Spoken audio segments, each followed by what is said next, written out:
నంద్యాల జిల్లా శ్రీశైలం పుణ్యక్షేత్రంలో మంగళవారం రాత్రి నందీశ్వర స్వామికి ఆలయ ఈవో శ్రీనివాసరావు ఆధ్వర్యంలో విశేష పూజలు నిర్వహించారు.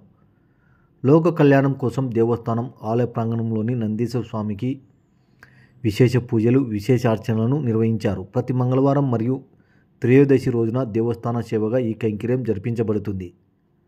ముందుగా లోకక్షేమాన్ని ఆకాంక్షిస్తూ అన్ని సామాజిక వర్గాల ప్రజలు సుఖ సంతోషాలతో ఉండాలంటూ అర్చక స్వాములు, వేద పండితులు సంకల్పాన్ని పాటించారు.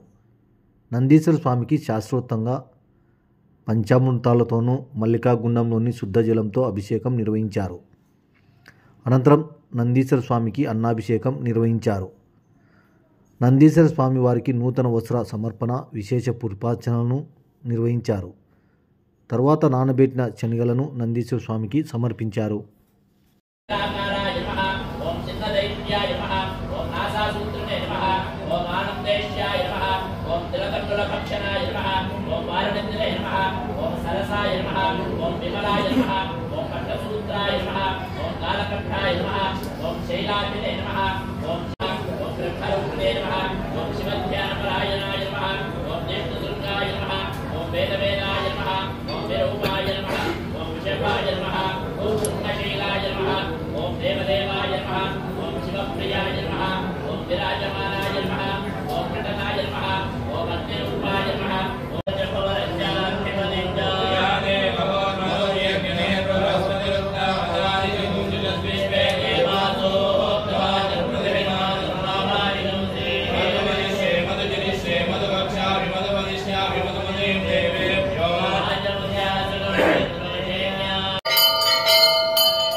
पार्वती